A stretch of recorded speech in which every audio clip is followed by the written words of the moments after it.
Hello, हाय, नमस्ते, good morning to all. स्वागत है आपका एक बार फिर से होम साइंस विद चार्ली में।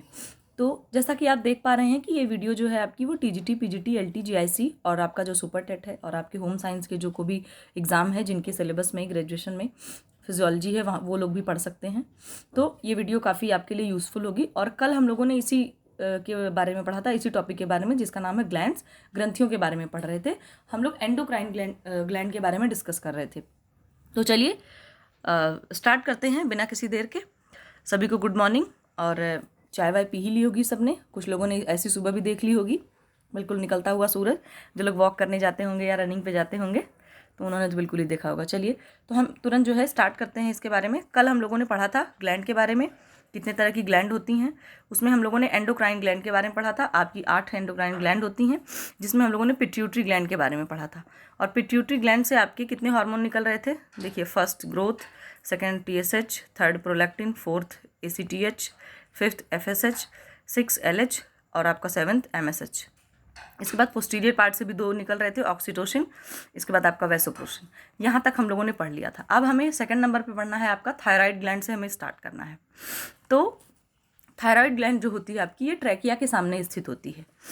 ट्रैकिया आपके गले में होता है, ट्रैकिया जो है गले में होता है ना, तो गले के सामने स्थित होती है थायराइड ग्लैंड जो होती है। और ये थायराइड ऊतक के एक ब्रिज द्वारा जुड़ी होती है, जिसे हम लोग इस्थमस कहते हैं। और इसका जो वजन होता है वो 25 ग्राम होता है। ये शरीर में चयापचय की क्रिया को बढ़ाते हैं। जो आपकी थायराइड ग्लैंड होती है उससे 2 हार्मोन निकलते हैं, T3 और T4। मैं आपको एक सेकेंड, अच्छा भाई, ये आपका होता है T3 और यह होता है आपका T4। तो ये जितना इसमें से हार्मोन निकलता है उसका पूरा 90% जो होता है वो T3 हार्मोन होता है। कितना होता है मतलब ज़्यादा मात्रा में, अगर आप कहो कि दोनों में से ज़्यादा कौन होता है तो T3 होता है। और ये ज़्यादा एक्टिव होता है, ये ज़्यादा अपना रोल प्ले करता है। गर्भावस्था में थायराइड हार्मोन कम निकलने से क्रिटिनिज्म नामक बीमारी हो जाती है। अगर प्रेगनेंसी के समय कम निकलता है तो क्रिटिनिज्म नामक बीमारी हो जाती है, और ये बच्चों में होती है। वयस्कों में अगर होती है तो उसको मिक्सीडिमा नामक बीमारी कही जाती है।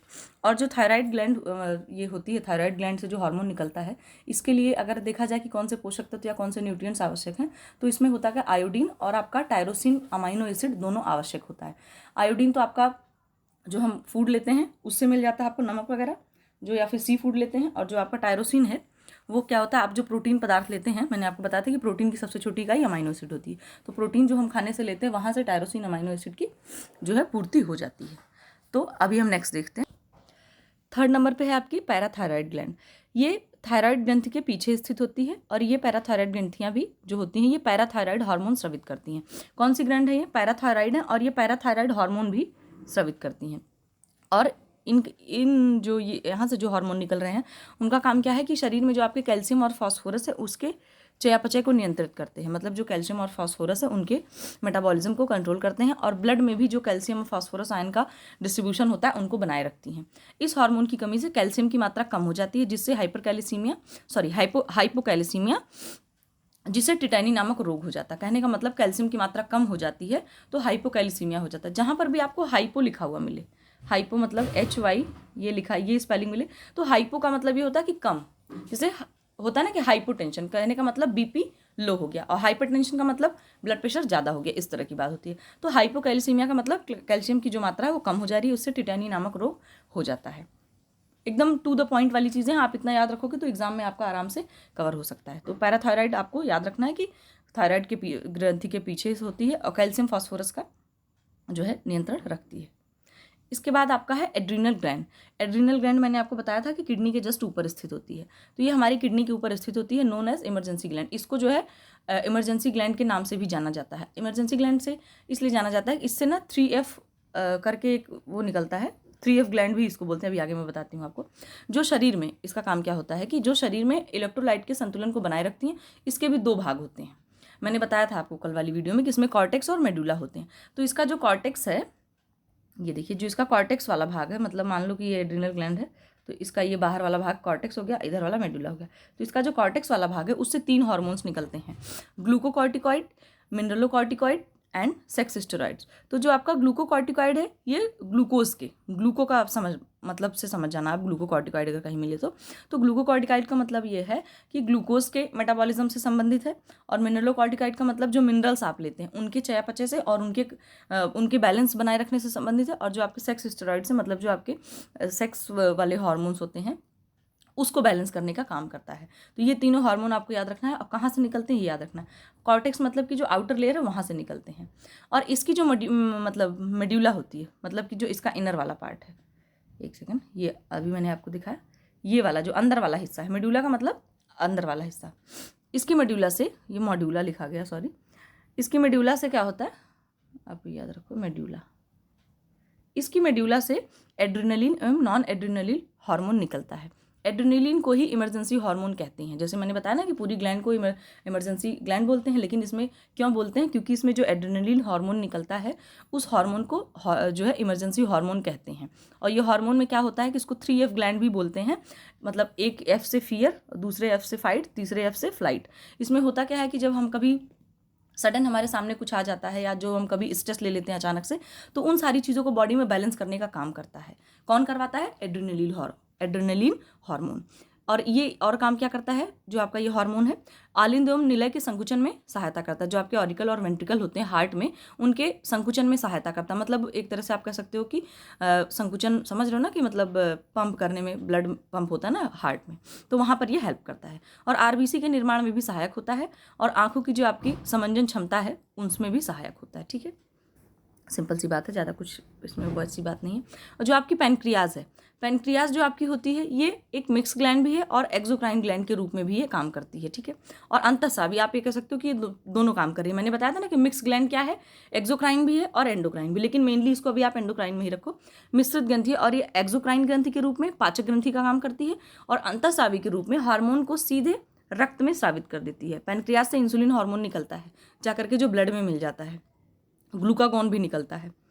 इसके बाद इसमें क्या होता है, मेन आपको जो याद रखना है एग्जाम पॉइंट ऑफ व्यू से, जो अल्फा सेल्स होती हैं आपकी पैनक्रियाज में, अल्फा सेल्स होती हैं, उन अल्फा सेल्स के द्वारा क्या होता है, ग्लूकागॉन हार्मोन उत्पन्न किया जाता है। ग्लूकागॉन जो यकृत में संचित ग्लाइकोजन को ग्लूकोज में बदल देता है। मैंने आपको बताया था जब हमें खाना, जो भी आप फूड लेते हैं, उसका जब पूरा एब्जॉर्ब हो जाता है वो जाकर के आपके स्मॉल इंटेस्टाइन में, तो इसके बाद वो ग्लूकोज में परिवर्तित हो जाता है, और फिर हमारे शरीर को जितनी ज़रूरत होती है उतना ग्लूकोज हमारी बॉडी ले लेती है। बाकी जितना बचता है उसको वो लीवर में भेज देती है, मतलब यकृत में भेज देती है कि इतना ग्लूकोज बच गया, इसको आप अपने पास रख लो। जब आपकी बॉडी को फिर से कभी ज़रूरत पड़ती है और ग्लूकोज आपकी बॉडी में कम पड़ रहा होता है, तो वही ग्लाइकोजन कहाँ बदल जाता है, आकर के ग्लूकोज में बदल जाता है।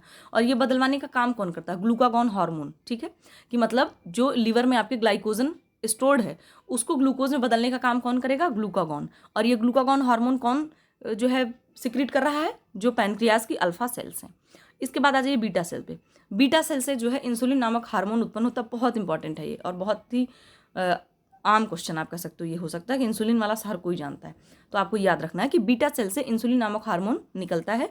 और इंसुलिन का कार्य क्या होता है? रक्त में मौजूद ग्लूकोज को ग्लाइकोजन में बदलना। ग्लूकागॉन और इंसुलिन का जस्ट अपोजिट काम आप इतना समझ लो कि इंसुलिन, ग्लूकागॉन ने क्या किया कि जो एक्स्ट्रा ग्लूकोज बचा था उसको उसने ग्लाइकोजन में स्टोर कर दिया। इसके बाद जो एक सेकेंड, हाँ सॉरी, ठीक है कोई नहीं।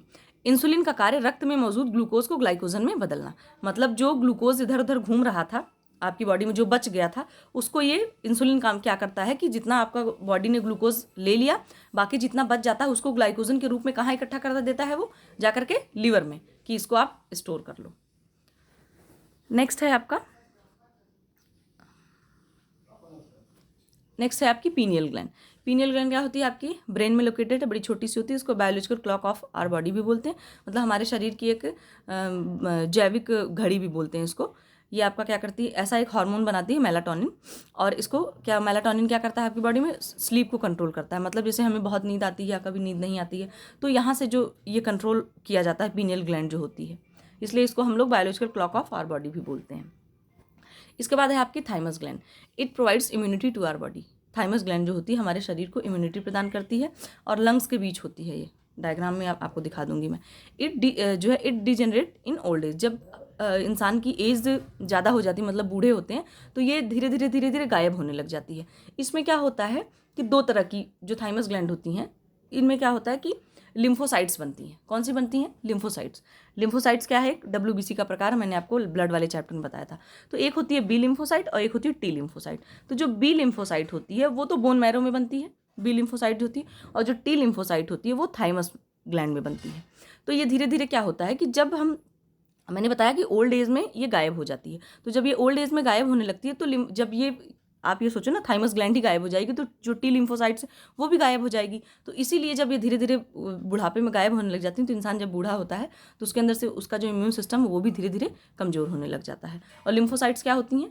WBC का प्रकार, और WBC हमारे बॉडी में क्या काम करती है? इम्यून सिस्टम को और इन्फेक्शन से लड़ने का काम करती है। तो इसीलिए आप ये समझ लो कि ये जब थाइमस ग्लैंड गायब होगी तो टी लिम्फोसाइट्स भी गायब हो जाएगा। तो इसी वजह से क्या होता है कि बुढ़ापे में जब ओल्ड एज होने लगता है तो लोगों की बॉडी में जो इन्फेक्शन से लड़ने की क्षमता है या उनका इम्यून सिस्टम वो कमज़ोर होने लग जाता है। लास्ट है आपका सेक्स ग्लैंड्स। इसको हम लोग, मैंने बताया था ना कि गोनैड्स बोलते हैं।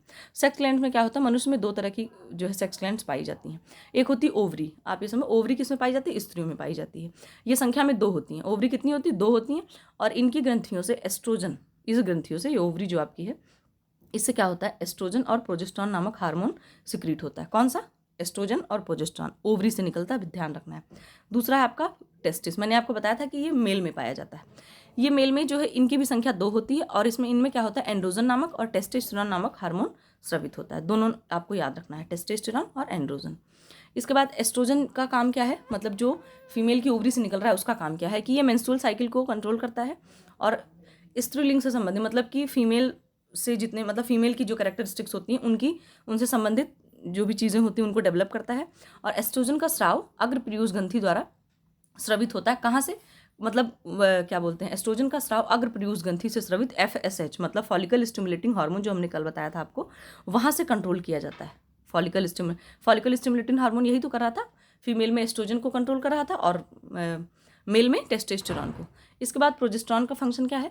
यूट्रस एवं चेस्ट के विकास के लिए उत्तरदायी होता है। मतलब जो यूट्रस होता है, जो मेच्योर होता है, उसके लिए जो है रिस्पॉन्सिबल होता है, और जो चेस्ट का डेवलपमेंट होता है उसके लिए भी उत्तरदायी होता है। और डिम्ब वाहिनी में, मतलब जो आपकी ओवरी क्या बोलते हैं, डिम्ब वाहिनी मतलब कि जो आपकी क्या उसको नलिका होती है ना, ओवरी से निकली हुई नलिका होती है आपकी, उसमें स्थित ओवम के निषेचन होने के बाद यूट्रस को अंडाणु में ले जा करके संचित करने के लिए तैयार करता है। कहने का मतलब जब फर्टिलाइजेशन होता है तो फर्टिलाइजेशन के बाद जो आपका वो होता है, क्या बोलते हैं, जब ओवम और स्पर्म का फर्टिलाइजेशन हो जाता है तो जाइगोट बनता है।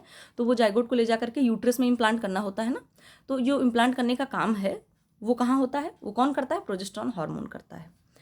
अब आपको एंड्रोजन मतलब कि जो मेल की बॉडी में होता है, उनका फंक्शन ये है कि ये हार्मोन मेल के टेस्टिस से स्रावित किया जाता है। इनके महत्वपूर्ण कार्य हैं कि स्पर्म के निर्माण में उत्प्रेरक का काम करना, मतलब स्टिमुलेट करता है कि स्पर्म बनाइए। और जो होता है प्रोस्टेट, बाकी जो ये प्रोस्टेट, शिश्न प्रोस्टेट आदि की वृद्धि करना, पुरुषों में पुरुषोचित विकास करना। जैसे एस्ट्रोजन जो है फीमेल कैरेक्टरिस्टिक्स को डेवलप कर रहा था, ये देखिए स्त्री संबंधी, उसी तरीके से एंड्रोजन जो है वो पुरुष वाली चीज़ें डेवलप कर रहा था। तो चलिए आज की वीडियो हमारी यहीं ख़त्म होती है और फिर से हम जो है मिलते हैं नेक्स्ट वीडियो में। ये देखिए, मैं भी थोड़ा सा लोगों को लगे कि ये कौन सा कोट है, सबसे खतरनाक होता है सपनों का मर जाना। ये बात बिल्कुल सही है। आपके अंदर जो भी सपने हैं, जो भी आपकी ख्वाहिशें हैं, उनको मरने मत दीजिए। बिल्कुल उनमें जो है दम भरे रहिए और उसके लिए एक्टिवेट रहिए और पूरी कोशिश करिए कि आप अपने सपनों को साकार कर पाएँ। और देखिए, हर एक दिन जो होता है वो एक नया चांस लेकर के आता है आपके लिए। तो आपको बिल्कुल मोटिवेट रहना है, एक्टिव रहना है और अपने सपनों की तरफ एक एक दिन करके एक एक कदम आगे बढ़ाते जाना, पीछे नहीं हटना है, ठीक है। चलिए फिर मिलते हैं नेक्स्ट वीडियो में। आई होप आपको समझ में आया होगा। नहीं समझ में आया होगा या जो कुछ भी होगा कमेंट सेक्शन में आप बिल्कुल कर सकते हैं। और इधर थोड़ी सी तबीयत डाउन है तो मे बी कल वीडियो ना अपलोड हो पाए, तो लेकिन वीडियो जैसे होगा मैं आप लोगों को ऐसे देती रहूँगी। बाकी मिलते हैं फिर। चलिए, okay, take care, bye bye.